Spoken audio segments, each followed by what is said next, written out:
Hola amigos televidentes, bienvenidos a Pulso Político en este domingo 19 de mayo. Antes de entrar a indicarles qué tema vamos a tratar el día de hoy, quiero agradecerle, por cierto, a doña Vilma Molina, quien nos ha hecho llegar un correo electrónico que lo leo rapidito. Felicitaciones por sus temas tratados. Soy una maestra jubilada y cuando ejercí la docencia cuidé mucho el lenguaje corporal. Debe tener cuidado a no caer en una mímica que le resta importancia a las entrevistas. Disculpe esta observación, ya que le resta valor a la entrevista. Atentamente, Vilma Molina Veloz, y pone el número de cédula. Doña Vilma, muchas gracias por su observación, la voy a tener muy en cuenta, ya que además usted coincide al 100% con mi esposa. Así y como en mi casa se hace lo que yo obedezco, así que le voy a hacer caso. Y también quiero agradecer a FedExport, a Felipe Rivadeneira, por habernos enviado esta publicación que dice Aciertos y desafíos del comercio exterior del Ecuador. Lo vamos a leer y vamos también a hacer llegar nuestros comentarios. Bueno, el día de hoy, ustedes saben, amigos televidentes, que el 24 de mayo, el presidente de la República, Rafael Correa Delgado, se posesiona por un nuevo periodo de 4 años y fundamentalmente en este nuevo periodo de 4 años, una vez posesionado el presidente Correa, es decir, una vez que inicie su nueva gestión en este periodo de 4 años, se tendrá que presentar ante el Consejo Nacional de Planificación el Plan de Desarrollo, o más conocido como Plan de Buen Vivir. El Consejo Nacional de Planificación tendrá hasta 90 días, una vez presentado el Plan del Buen Vivir, para su aprobación. ¿Por qué es importante el Plan del Buen Vivir?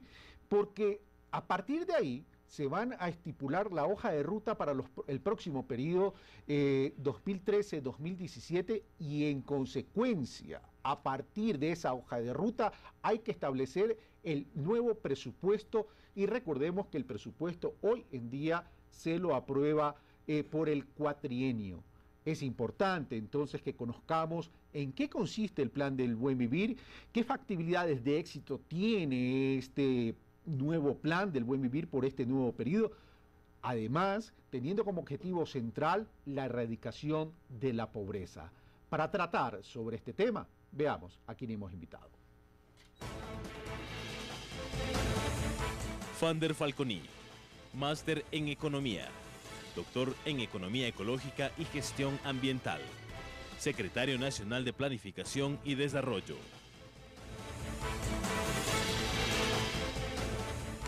Bueno, él es nuestro invitado, doctor Falconi, muy buenos días, bienvenido a Pulso Político. Buenos días, Carlos, un placer estar en su programa. Gracias a usted. Bueno, lo invito a que veamos el reportaje que nos ha preparado la producción y al regresar comenzamos entonces con el desarrollo de este tema en la mesa de Pulso Político. Veamos. El Plan Nacional del Buen Vivir 2009-2013 es un instrumento del gobierno nacional cuyo fin primordial ha sido la articulación de las políticas públicas con la gestión y la inversión pública, y donde el ser humano se ha presentado como el centro de la atención de la política, a través de una redistribución más justa de la riqueza y el reconocimiento de los derechos de la sociedad y la naturaleza.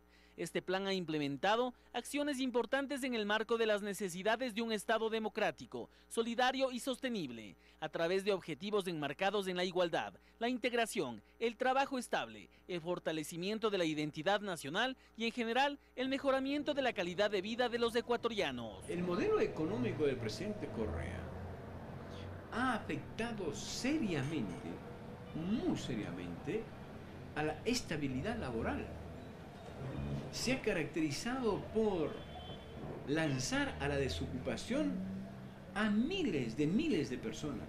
Creo que hasta ahora hemos estado insertos en la misma matriz productiva y en el mismo estilo de convivencia social y de redistribución de la riqueza anterior, pero por supuesto mejorando los estándares y los parámetros de acceso ciudadano a temas vitales como la educación, la salud, la seguridad social. Y es que tener un ingreso digno, ambiente saludable donde los seres humanos puedan desarrollarse, donde exista creación de capacidades humanas con un sistema de educación y salud adecuado, en armonía con un medio ambiente que debe ser respetado y preservado, engloba la teoría del buen vivir, que se mantiene presente en la Constitución ecuatoriana como un principio movilizador de cohesión. Frente a esto existen algunas posturas. Me parece que estamos en alguna parte de este proceso de transición, no sé si al medio o al final, hacia la posibilidad de modificar la matriz productiva. No se ve un plan adecuado de inserción al aparato productivo, precisamente porque no existe el aparato productivo privado. Hoy por hoy se deben fortalecer las acciones. Por ello, la necesidad de un nuevo plan para los próximos 4 años, cimentado a través del diálogo y construcción colectiva. El nuevo plan retoma la estructura de 12 proyectos del plan actual y los ha ajustado en funciones de las prioridades para el nuevo periodo de gobierno. Se establecen rupturas programáticas que se enfocan en la erradicación de la pobreza, el cambio de la matriz productiva, la apropiación del conocimiento investigativo, tecnológico y económico, el derecho a la información, la equidad y cohesión territorial. Implica modificar entonces sustancialmente no solo los aspectos materiales de la sociedad ecuatoriana, sino también ir modificando los aspectos interiores del comportamiento de los ciudadanos y de los colectivos sociales. Según la CEPAL, en Ecuador el porcentaje de personas bajo la línea de pobreza era del 37.1% y el de indigencia 14.2%. En el 2011 esto se redujo a 32.4% y 10.1% respectivamente. Asimismo, según las Emplades, entre el año 2006 y 2012, más de 1 millón de ecuatorianos dejaron de ser pobres en el país. El proceso venidero de este nuevo plan, dicen, es un cambio marcado por desafíos donde el objetivo será avanzar en la reducción de las cifras que aún sostienen que la pobreza persiste en nuestro país. El nuevo Plan de Desarrollo 2013-2017 está listo y, afirman los entendidos, preservará lo ganado en los más de 4 años de gobierno para continuar con el acercamiento al buen vivir, a través de la diversificación de la especialización y el fortalecimiento de la ciencia y tecnología, con ejes transversales que permitirán al país pasar del sostenimiento de una economía de productos primarios hacia recursos infinitos como el conocimiento. Pulso Político, Javier Rosero. Gracias, Javier Rosero, por el reportaje. Bueno, vamos directamente entonces con el señor secretario nacional de Planificación y Desarrollo, Fander Falconi. Fander Falconi, Daniel Granda, politólogo de la Universidad Central, dice que no se ve un plan, dice hay un desempleo, no hay un plan que permita reinsertar a esa población desempleada en el sector productivo. Por otro lado, Hernán Reyes dice el proceso ha iniciado, no sabemos si estamos en la mitad, estamos al inicio, pero lo cierto es que el proceso se ha iniciado. Doctor Falconi, señor secretario, usted tiene 3 minutos para hacer un resumen sobre el plan del buen vivir y entramos entonces al análisis. Por favor. Gracias, Carlos. No hay viento favorable para quien no conozca claramente cuál es el rumbo deseado. Eso ya lo decía Séneca hace casi 2000 años. Lo que hace fundamentalmente el Plan Nacional para el Buen Vivir 2013-2017 es establecer una clara hoja de ruta. Una hoja de ruta sobre la cual el país va a caminar. Los principales objetivos alrededor del plan está en alcanzar ese ideal que es el socialismo del buen vivir. El socialismo del buen vivir no es una teoría, no es un concepto, es una ilusión movilizadora, tiene que ver mucho con nuestra propia identidad, con nuestras realizaciones como seres humanos que deseamos vivir en un aire limpio, tener alimentos saludables, tener la posibilidad de generar una convivencia entre nosotros, entre iguales, tener oportunidades para lograr mejores libertades y funcionamientos en sociedades democráticas. Ese es el ansia del buen vivir, que finalmente es una ilusión movilizadora. El Plan Nacional para el Buen Vivir está asentado sobre objetivos que son intersectoriales, es decir, no entramos por objetivos clásicos sectoriales como educación, salud, sino sobre grandes objetivos nacionales, por ejemplo, erradicar la pobreza, por ejemplo, lograr un cambio en la matriz productiva, lograr una inserción inteligente en los mercados globales, contar con un medio ambiente sano, lograr esa inclusión deseada de una sociedad que tiene que realizarse en forma concreta. Y aquí viene otro elemento fundamental de visión del plan. El plan no es solo un cúmulo de acumulados de sueños, de históricos, de objetivos, de planteamientos retóricos o teóricos, sino que tiene necesariamente que cristalizarse en un momento determinado, en los siguientes 4 años de gobierno. En ese sentido, bajo una lógica de planificación, tiene que tener objetivos, metas, indicadores de seguimientos, pero tiene que ser tan útil y tan práctico como un mapa. es decir, que nos guíe en forma clara, en forma precisa, hacia dónde nosotros queremos terminar en el año 2017. Para eso hay un conjunto de sostenimientos programáticos. Nosotros no partimos de cero, partimos de un programa de gobierno que fue ratificado en las urnas del 17 de febrero de este año, cuando el presidente Rafael Correa obtuvo mayoritariamente una votación popular con más del 57% de los votos. Tenemos la experiencia de haber realizado 2 planes nacionales para el buen vivir o planes nacionales para el desarrollo, uno en el año 2007, otro en el año 2009, con lo cual ya podemos sentar las bases de la planificación en forma mucho más exacta. Y lo que es más importante, y con eso quisiera terminar, Carlos, el plan genera una viabilidad en términos macroeconómicos y ubica con precisión un elemento nuevo que para nosotros es fundamental en esta nueva planificación, la acción en el territorio.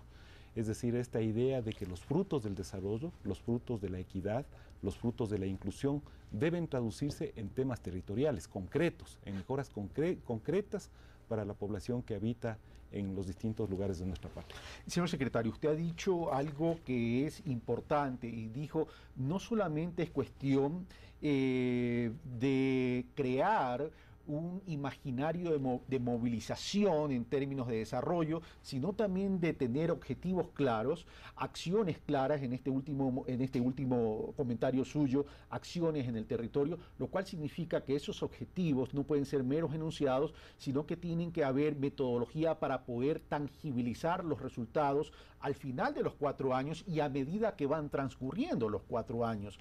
Pero la ilusión se debe transformar en realidad. Ahora, uno de los principales metas que debe tener el plan, como lo ha dicho el presidente de la República, lo ha dicho usted de un sinnúmero de ocasiones y lo establece los planes anteriores y lo establece la Constitución de Montecristi, es disminuir la desigualdad y llegar algún día a erradicar la pobreza. Pero, sin embargo, de aquello hay algunas críticas que se les da de parte de ciertos sectores o gremios, como por ejemplo la Cámara de Comercio de Guayaquil por parte del doctor Eduardo Peña. Ellos, en una publicación que realiza el diario Expreso el día viernes último, mencionan que la ocupación plena, el empleo pleno ha disminuido a pesar de que los indicadores dicen que la pobreza también ha disminuido. E indica que el subempleo ha subido.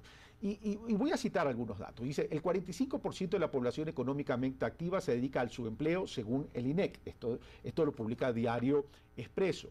Luego, el sector comercial, bueno, esto no tiene importancia. La población económicamente activa del Ecuador sumó 4.524.000 personas, evidentemente, de los cuales 2.201.000 tuvieron ocupación plena, es decir, que cumplieron una jornada legal de trabajo y sus ingresos fueron superiores al salario mínimo unificado. Según el Instituto Nacional de Estadística y Censo, INEC, dice la publicación, 112.958 menos personas gozaron de un empleo con esas características. Estoy citando textualmente la publicación. Cito ahora a Eduardo Peña, abro comillas, se ha dicho que la tasa de desempleo ha disminuido, pero la realidad es que el subempleo ha aumentado. El 45% de la población económicamente activa está en ese sector, explica Eduardo Peña, presidente de la Cámara de Comercio de Guayaquil. Medidas, políticas y políticas económicas aplicadas por el actual gobierno han afectado principalmente a los empresarios dedicados al comercio, donde se ha detectado 128.000 menos puestos de trabajo.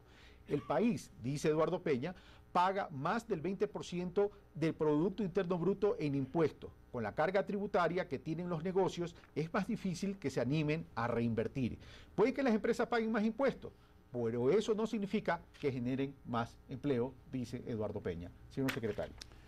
Bueno, primero hay que situar de dónde se habla. El presidente de la Cámara de Comercio que usted está citando, además es empleado de Álvaro Noboa. Entonces, desde ahí nosotros tenemos que recoger este comentario. Vamos a las cifras exactas, porque eso también tiene que ver con la introducción al programa, que entiendo el señor Granda tiene una confusión bastante grande sobre las cifras de empleo, desempleo y subempleo. Daniel Granda, politólogo y catedrático de la Universidad Central. Exactamente. Creo que hay gente que no tiene miedo de hacer el ridículo a veces en televisión.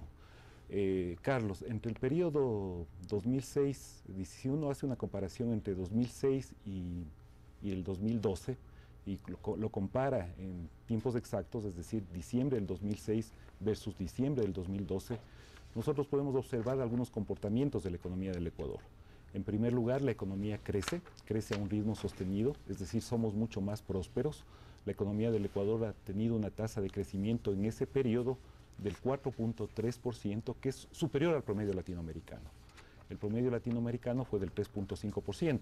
Eso ya nos da una idea de que la economía, de que el crecimiento ecuatoriano ha sido robusto en estos últimos 5 años. Pero mucho más importante que eso, porque ha habido varias coyunturas en momentos históricos donde ha habido crecimiento, no solo del Ecuador, sino de algunos países. Y estos crecimientos no necesariamente económicos han sido redistributivos, no necesariamente han generado mejores condiciones de vida.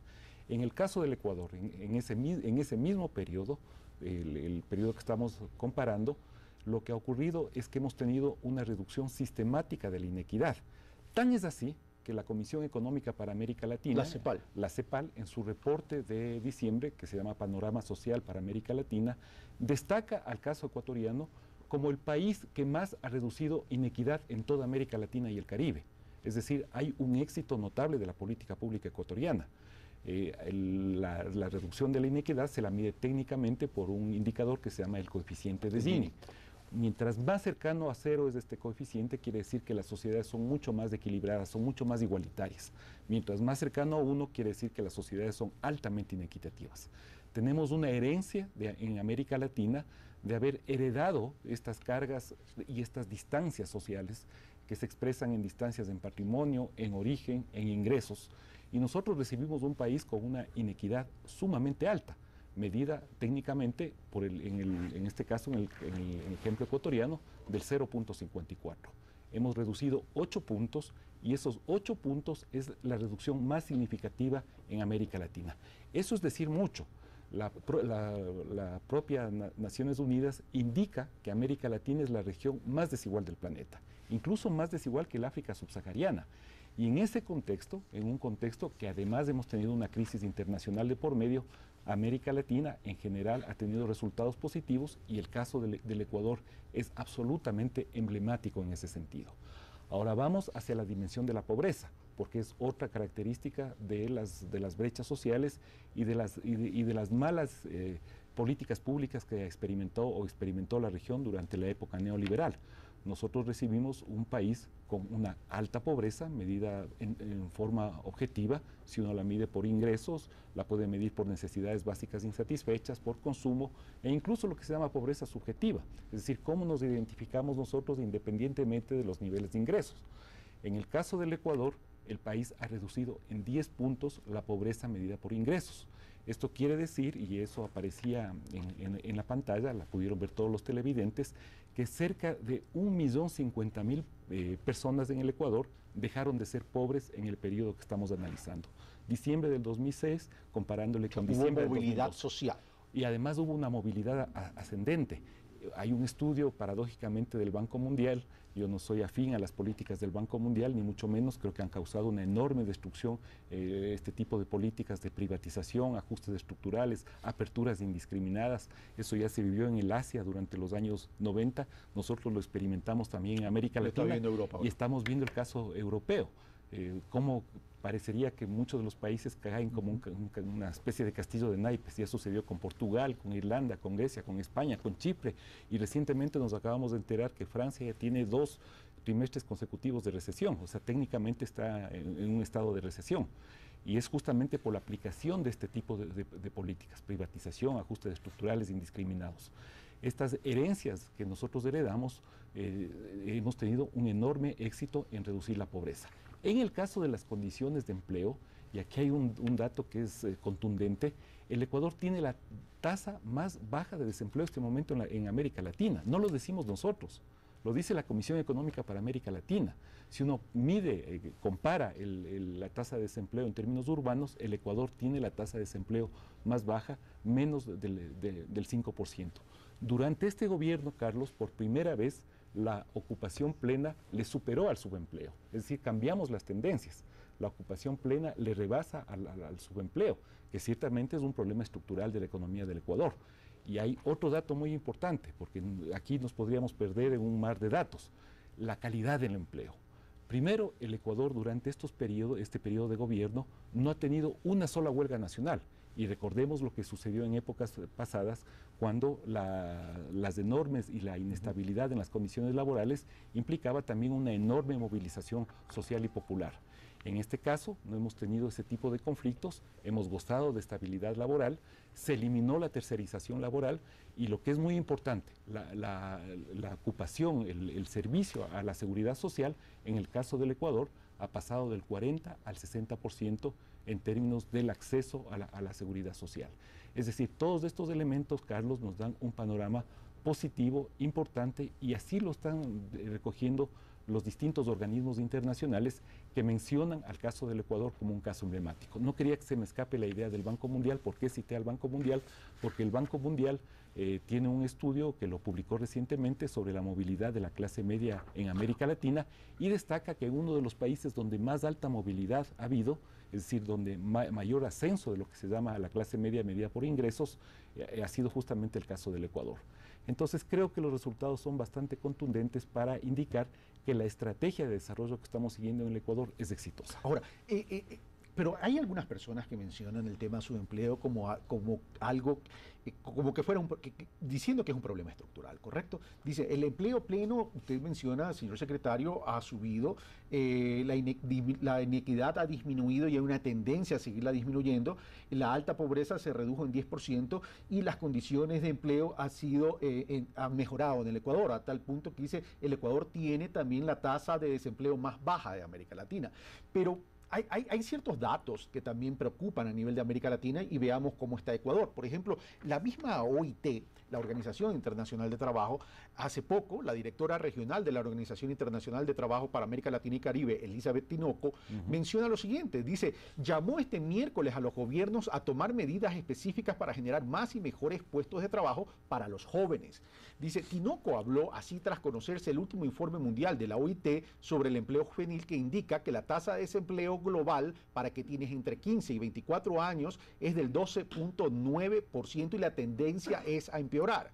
Aunque América Latina y Caribe es una de las contadas regiones donde la tasa de desempleo juvenil no ha crecido en los 2 últimos años, el informe indica que los jóvenes no se han beneficiado plenamente de las mejoras laborales y sociales que se ha producido. Y dice, el desempleo juvenil es de 2.8 veces superiores a los adultos en la región. ¿Cómo está Ecuador en relación a este análisis de la OIT? Bueno, en general lo que menciona la OIT para el caso de América Latina tiene razón, es decir, hay brechas que persisten, hay brechas estructurales en la región, y el desempleo afecta en forma mayoritariamente, ciertamente, a los jóvenes, y si uno va desglosando las categorías en términos analíticos, afecta fundamentalmente a las mujeres jóvenes, y en el caso de América Latina afecta a las mujeres indígenas pobres fundamentalmente. Entonces sí, aquí hay un problema de estructura y evidentemente tiene que haber políticas de movilización social y tiene que haber construcción de capacidades humanas. ¿Cuáles son los elementos fundamentales para derrotar este mal que es el desempleo? Es decir, no tener una oportunidad laboral, una oportunidad de trabajo, no generar ingresos. Primero, generación de capacidades humanas, es decir, educación, salud, mejoramiento en la calidad laboral, mejoramiento en el clima laboral, inversiones que fomente tanto desde lo público como de lo privado, que generen un ambiente laboral adecuado. Crecimiento económico, el crecimiento económico afecta en los estudios empíricos que se ha hecho en general en América Latina, se demuestra que el crecimiento económico tiene características de generación de empleo, es decir, ya tenemos aquí una segunda condición, es decir, además de generación de capacidades, tener unos niveles de crecimiento adecuados. Y en el caso del Ecuador es exactamente lo que ha ocurrido en los últimos 5 años. Ha habido inversiones fuertes en el campo educativo, en el campo de la salud, ha habido un crecimiento robusto, es decir, un mejoramiento de los ingresos promedios de los ecuatorianos, y esto ha generado en una reducción sistemática de la tasa de desempleo. Ciertamente, si uno desglosa, encuentra algunas características como las que usted está notando. No me gusta hacer comparaciones odiosas, Carlos, pero también es importante ver lo que está pasando en este momento en Europa. En el caso de España, la tasa de desempleo en relación a la población económicamente activa está bordeando el 25%. No, eso es evidente, eso está viviendo una crisis. Y la tasa de empleo juvenil supera el 50%. Pero ¿cómo articular lo siguiente, señor secretario? A ver, usted ha mencionado, ha disminuido la inequidad. Es decir, pero para disminuir la inequidad, uno de los caminos, y Simón Bolívar lo decía, el camino para eliminar la inequidad es la educación.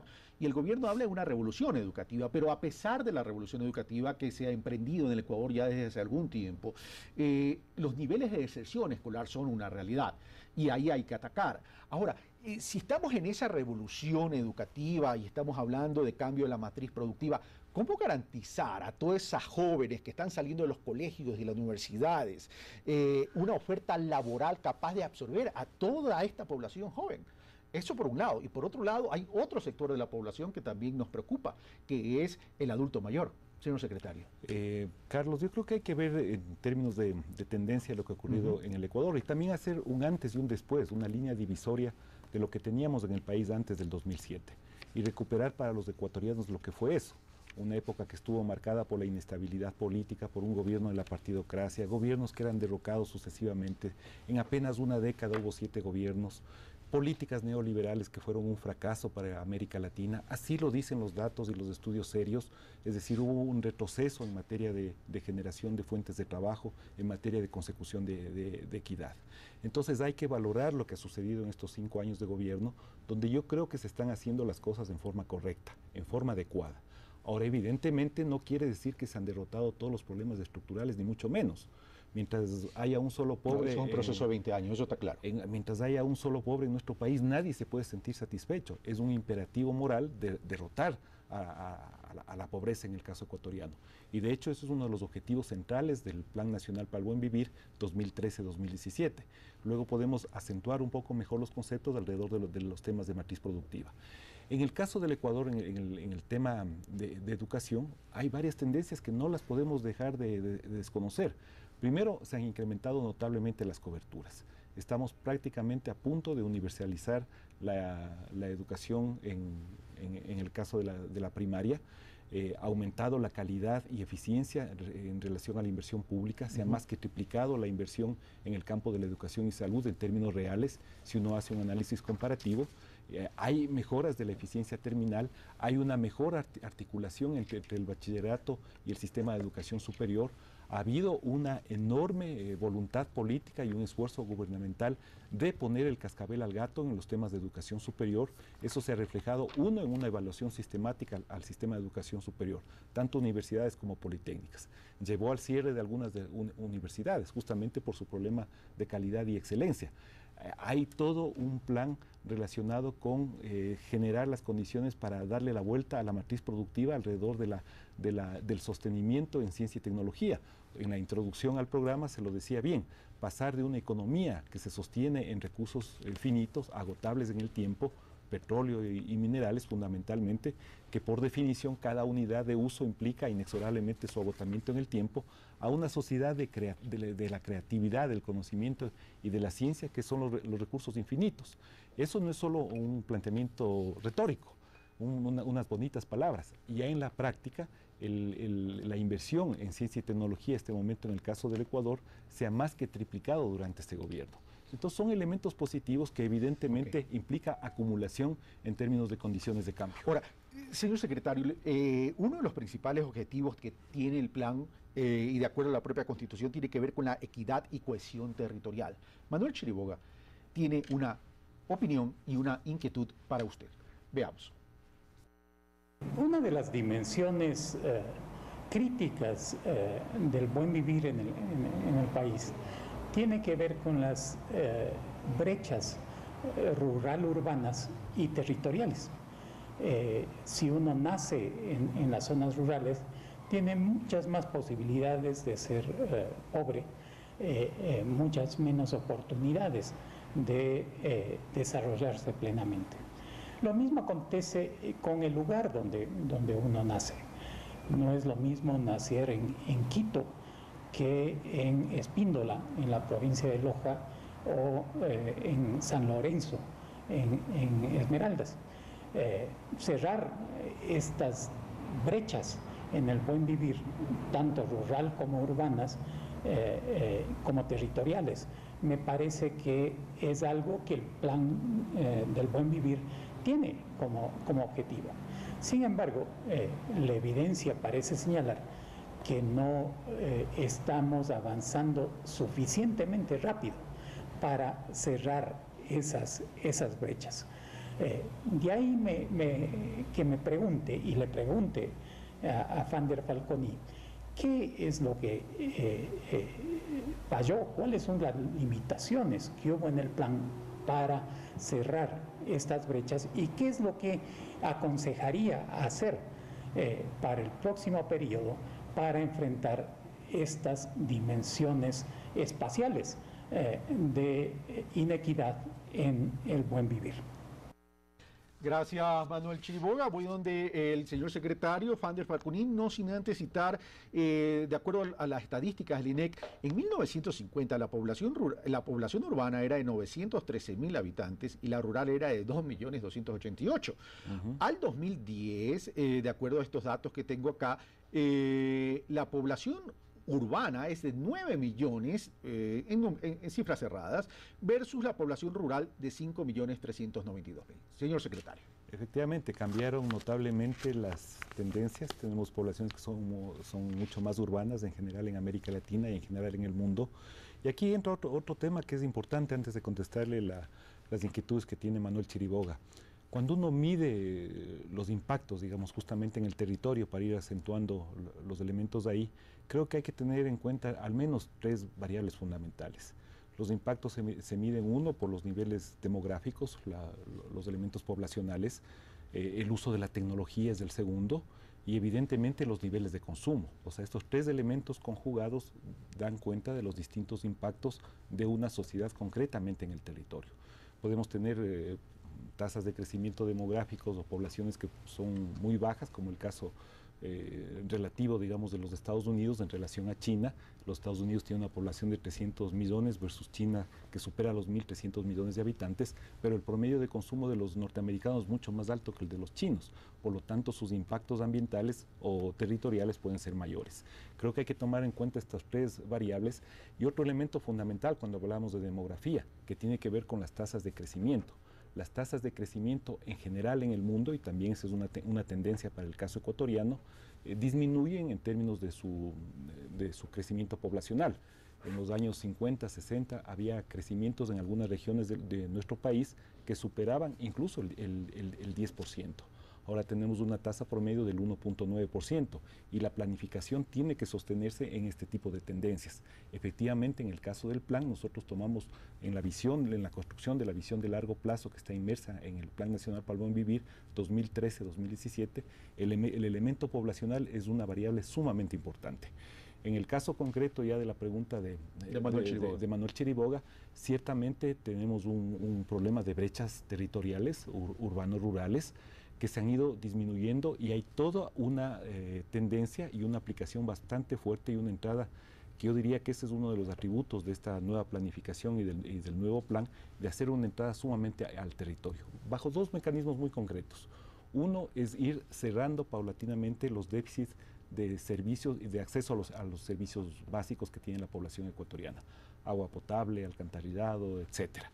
El otro elemento fundamental es a través de una nueva institucionalidad y de una nueva fortaleza en el territorio a través de los distritos y circuitos, con lo cual vamos a tener un mejor nivel de eficiencia en la política pública. Y por primera vez en este plan vamos a tener metas concretas en el tema territorial. Aquí hay un elemento fundamental y creo que Manuel no debería desconocer eso cuando introduce la pregunta. Aquí hay un elemento importantísimo que es la corresponsabilidad. Es decir, la política pública no solo puede ser pensada desde lo que hace el Ejecutivo. Aquí también hay gobiernos locales. Aquí hay actores locales. Y le doy un ejemplo bastante concreto, Carlos. Si nosotros, como sociedad ecuatoriana, cerramos la brecha en agua potable y alcantarillado, que son elementos fundamentales, y eso es una tarea de los municipios, proveer agua potable y alcantarillado.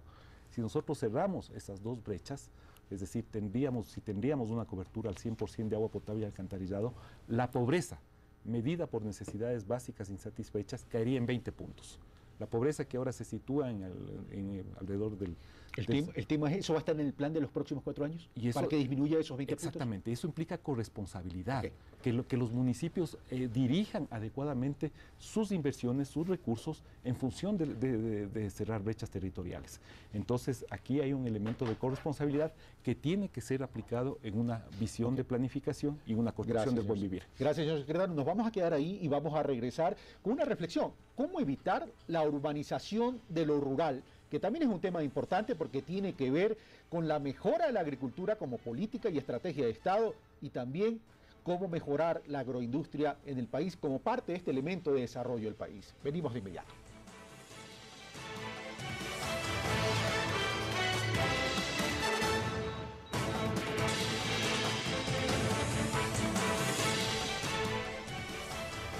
Les recordamos, amigos televidentes, que estamos con el doctor Fander Falconi, secretario nacional de Planificación y Desarrollo, SEMPLADES, con quien estamos hablando sobre el plan de buen vivir que tendría que ser aprobado una vez que el presidente se posesione hasta 90 días por el Consejo Nacional de Planificación. Este plan son el que va a marcar los ejes de desarrollo del país durante los próximos 4 años, es decir, por el periodo 2013-2017. Manuel Chiriboga preguntaba sobre las brechas territoriales, usted ya contestó, señor secretario. Yo le decía y le planteé, dejé planteada la inquietud al terminar el primer bloque, es cómo evitar la urbanización de lo rural, considerando que lo rural es un activo importante para el Ecuador, teniendo en cuenta nuestra soberanía alimentaria, teniendo en cuenta nuestra capacidad de exportación a mercados europeos y americanos y a otros mercados, y cómo podemos incentivar la agroindustria, que forma parte de un eje de desarrollo, como valores agregados a los productos primarios, y además que serían estrategias inclusivas para generar empleo. Yo creo que en general tiene que haber un conjunto de estrategias, y esas están presentes también dentro de la lógica del programa de gobierno y del Plan Nacional para el Buen Vivir. Un asiento fundamental, sin duda, son los elementos redistributivos, pero no basta con redistribuir de mejor manera el acceso a la tierra, al agua y a los distintos factores de producción en términos de la agricultura. Creo que hay que pensar muy claramente y muy precisamente en los elementos que tienden a elevar productividad. Yo me he dedicado a examinar últimamente las cifras de productividad agrícola internacional, a hacer análisis comparativo para ver los contextos internacionales y el contexto ecuatoriano. Y le podría decir, Carlos, que hay algunas tendencias en general en la agricultura. Por un lado, la productividad es creciente en los países ricos, no necesariamente en los países de bajos ingresos, es decir, hay unas brechas de productividad bastante marcadas. Y esto obedece a que los países ricos subsidian mucho su agricultura, son altamente tecnificadas. No ha ocurrido lo mismo en el caso de los países del sur. Ese es un elemento fundamental. El otro elemento importante es que hay enormes brechas de productividad entre los productos agrícolas de exportación versus los productos de consumo interno. Es decir, los productos que están orientados hacia los mercados internacionales, banano, café, etcétera, en general muestran aumentos sistemáticos de productividad. Los productos de consumo interno, papas, tomates, cebollas, tienen en general una tendencia decreciente de la productividad. Estos dos elementos ya nos marcan algunas pautas de por dónde hay que actuar en términos de productividad, es decir, sostener mejor los niveles de comercialización, lograr tecnificación en términos de la agricultura, sostener de mejor manera elementos asociados a la investigación y a la mejora de semillas certificadas. Y todo eso está presente en la nueva estrategia que se está planteando. Es decir, además de los elementos redistributivos, creo que hay que actuar fundamentalmente y también en los elementos que están relacionados con la productividad en el caso agrícola. Y aquí podríamos entrar en otro tipo incluso de disquisiciones que son bastante interesantes. Cuando uno mide la productividad, Carlos, generalmente toma un indicador que es el rendimiento por hectárea, las toneladas métricas por hectárea. Y claro, la agricultura moderna en general es mucho más eficiente porque logra mejores rendimientos, pero a la vez es altamente ineficiente, y esa es una de las paradojas de la agricultura moderna, porque cada vez implica poner más inputs para lograr el mismo output de agricultura. ¿Cuáles son estos inputs? Fundamentalmente energía fósil agotable, tractores, por ejemplo, fertilizantes, por ejemplo, que irrigación altamente tecnificada que utiliza altos componentes de energía fósil. Entonces, si uno cambia la escala de análisis, resulta que la agricultura moderna también requiere un conjunto de inputs para finalmente producir alimentos. Entonces, también aquí hay un debate alrededor de la métrica, cómo nosotros medimos las cosas, y por cierto, el tema de la métrica no es un tema trivial, Carlos, y por eso en el contexto del Plan Nacional para el Buen Vivir, nosotros estamos afrontando la métrica y la necesidad de tener varias dimensiones analíticas para estudiar un mismo fenómeno como uno de los elementos centrales del plan. Ahora, pero permítame complementar lo que usted está diciendo, más que complementar, replantear el tema, porque si bien es cierto, el análisis debe ir más allá de la métrica. El propio presidente de la República, si no me equivoco, fue en el último enlace ciudadano, mencionó, a ver, hemos tenido suerte, hemos hecho cosas bien, pero no podemos dejar de reconocer que hemos tenido suerte. En volúmenes de exportación no hemos crecido, y hemos crecido nuestras exportaciones con base en precio. Entonces, ahí es donde uno dice, bueno, la productividad está fallando, también la de exportación. Mire, lo que ha ocurrido en América Latina son realidades concretas. A partir del año 2002 nosotros tenemos un boom de precios en general internacional. Los commodities, las materias primas, los alimentos, tenemos un boom de precios. Hay muchas teorías ahí que sostienen por qué estamos en una época de boom de precios. Para muchos está relacionado con el alto crecimiento económico de países como la China, la India, la emergencia de los BRICS como bloques regionales reales en la economía global, que son altamente demandantes de materias primas, muchos de ellos, el caso de China, crece a tasas cercanas al 8%, hay 1.300 millones de chinos, su consumo es alto en términos de minerales y esto explica este boom de precios. Para otro estamos llegando al cenit en términos de las curvas de algunos de los recursos naturales y se expresan ya rentas de escasez como el caso del petróleo. Es decir, hay un debate del por qué hay este boom de precios que sin duda ha beneficiado a las economías exportadoras y evidentemente en general en América Latina, la propia CEPAL así lo llama, hemos tenido una ola de reprimarización de nuestras economías. Es decir, hemos ganado peso de los productos de exportación ligados a los recursos naturales, hemos perdido peso en los productos de exportación ligados a la tecnología media y a la tecnología alta. Eso también ha ocurrido en el caso del Ecuador y ha sido reconocido fundamentalmente por el propio presidente de la República y de ahí surge la necesidad real de hacer un cambio concreto en términos de la matriz productiva. Ya vamos a hablar por primera vez, yo diría, Carlos, es del propio gobierno, no ha sido el resto de los sectores. Nosotros mismos hemos colocado este tema en la mesa, lo colocamos el año pasado, cuando dijimos, tenemos esta ola de reprimarización, no estamos necesariamente mejorando nuestras capacidades productivas. Ahora pensemos también un poquito y desglosemos esto. Lo que estamos diciendo es que el sector industrial sí ha tenido altas tasas de crecimiento. No es que el sector industrial no ha crecido, ha tenido altas tasas de crecimiento, pero fundamentalmente la composición del output final se sostiene básicamente en la misma estructura productiva. Es decir, ha habido mayor crecimiento. Y eso es lo que tenemos que cambiar. Pero no ha habido necesariamente un cambio en la composición. Hay que cambiar eso, hay que irnos al cambio de las matrices productivas, pero también hay que mejorar los volúmenes de exportación para que ingresen más divisas. Veamos qué opina Pablo Dávalos y qué pregunta le hace Pablo Dávalos para luego volver con el cambio de la matriz productiva y estos conceptos nuevos del socialismo, del buen vivir. Veamos. El buen vivir no es un documento. Tampoco es un conjunto de buenas intenciones. El buen vivir es una propuesta que los pueblos indígenas andino-amazónicos del Ecuador y de toda la región de Sudamérica han propuesto a nuestro país y al mundo. Ahora consta en la Constitución. El buen vivir no solo es economía.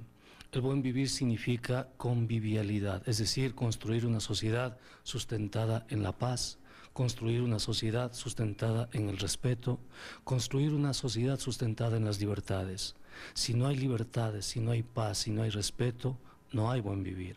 El buen vivir va mucho más allá de ciertos indicadores económicos. Significa no a los programas sociobosque, sociopáramo, que plantean la privatización de los territorios ancestrales y que convierten en guardabosques de sus propios territorios a los pueblos indígenas. El buen vivir significa libertad de expresión. El buen vivir significa no tener miedo al poder, sino que el poder le tenga miedo a la gente. Por eso, cuando se está discutiendo un nuevo plan de buen vivir, sería conveniente preguntarles a las autoridades si han considerado pertinente incorporar a este plan lo más fundamental, lo más importante, la libertad. Juan de Falconi es una persona que conoce bastante bien la economía ecológica, él sabe lo que significa la huella ecológica. Él sabe que detrás de cada proyecto extractivo hay no solo violencia, sino hay destrucción ambiental, destrucción de biodiversidad. Si es conveniente para el país sacrificar la biodiversidad, sacrificar la paz social, sacrificar enormes, pero enormes recursos que tenemos en biodiversidad a nombre del extractivismo minero. Si justifica sacrificar la paz, ¿no? Y sobre todo, y respetar la legítima voluntad de los pobladores de Quimsacocha, de los pobladores de Intac, de los pobladores de Zamora, que han dicho no a la minería. Si la Semplades va a justificar los proyectos mineros, porque los proyectos mineros representarán máximo 800 millones de dólares, 5% de la renta petrolera. ¿Va a permitir las Semplades esa destrucción? ¿Va a permitir las Semplades esa violencia? No, a nombre del buen vivir. Esa es mi pregunta. Gracias, economista Pablo Dávalos. Su respuesta, señor secretario. Sí, efectivamente, el buen vivir no es ningún documento y así empezamos todo este diálogo. Y tampoco es lo que dice un analista. Es decir, el buen vivir es una expresión colectiva de identidad popular que tiene que tener también expresiones democráticas en una sociedad. Y el reconocimiento democrático. Aquí hay un proyecto político que ha triunfado democráticamente en las urnas. Ganó con el 57% una propuesta política, ideológica y programática como la que estamos desplegando en este momento. Efectivamente, el tema ambiental es fundamental en la construcción del buen vivir, fundamental. Yo diría que es uno de los ejes importantísimos que tiene este proyecto y está contemplado en nuestro programa de gobierno como eje sustantivo en términos teóricos, pero también en términos prácticos. Ahora, pero ese tema ambiental no significa dejar el petróleo bajo tierra, ni significa no desarrollar el sector minero, a tal punto que el presidente de la República acaba de mandar una reforma urgente económica sobre la ley de minería. Significa hacer un uso inteligente de nuestros recursos naturales. Más allá del debate a ratos trivial si son una bendición o una maldición los recursos naturales, yo creo que es adecuado que un país y una sociedad tenga, y para nosotros el resultado sumamente positivo, contar con recursos naturales. Ahora bien, los recursos naturales tienen que ser explotados respetando las éticas de sustentabilidad, el pago de los impuestos de las empresas que así lo operan, no generar daños ambientales y lo que se llaman externalidades negativas en los sitios de origen de la extracción de los hidrocarburos. Es lo que sucedió durante los años 70, en los años de explotación petrolera en el Ecuador. Se generaron un conjunto de pasivos sociales y ambientales producto de la exportación petrolera. Y eso es justamente lo que no deseamos replicar. Y ahí uno puede tener contexto y cabida a propuestas tan innovadoras como las que tiene el Ecuador en el ámbito internacional, como la propuesta Yasuní ITT. Que lo ha tenido, no lo ha recogido el mundo. Ahora, pero por efecto de tiempo, señor secretario, vamos a lo siguiente. Es decir, el presidente de la República y el gobierno nacional ha dicho, a ver, nosotros sí vamos a utilizar los recursos naturales para poder cerrar casualmente estas brechas, estas desigualdades, etcétera, etcétera. Pero yo creería que estamos contra reloj. Ya Estados Unidos anuncia la utilización de sus reservas petroleras, lo cual significa que va a dejar de ser un comprador importante en un tiempo determinado, y lo cual también nos hace que nos apuremos para aprovechar ese recurso natural, los buenos precios, y también implementar el cambio de la matriz productiva. Señor secretario. Creo que hay que utilizar inteligentemente los recursos naturales. Efectivamente, nosotros no podemos pensar que siempre vamos a tener un boom de precios. Creo que hay que partir de reglas de optimización claras. Si nosotros tenemos una coyuntura de precios internacionales altas, es necesario beneficiarnos de esa renta productiva y ponerla en función de las necesidades del desarrollo del país. Para que la ciudadanía nos entienda un poco, nosotros hicimos un trabajo en la Secretaría Nacional de Planificación y Desarrollo de cuánto nos costaría cerrar brechas, es decir, las brechas que anotábamos anteriormente, agua potable, alcantarillado, necesidades sanitarias que tiene el país, acceso a telefonía, etcétera. El costo de cerrar brechas para el país hasta el año 2021 se aproximan a los 50.000 millones de dólares. Es decir, nosotros necesitamos recursos para cerrar brechas. Ahora bien, entendamos, y así lo entiendo yo al menos, que el desarrollo primero no es una visión unilateral o unilineal. No es que tenemos que pasar de ser pobres a ser ricos y emular otro tipo de comportamientos societales de sociedades capitalistas. Por eso es la concepción del buen vivir, que es una antagónica a las concepciones tradicionales de crecimiento económico y se distancian incluso teóricamente de las concepciones del desarrollo unilineal. De ahí el socialismo del buen vivir. Y de ahí el socialismo del buen vivir.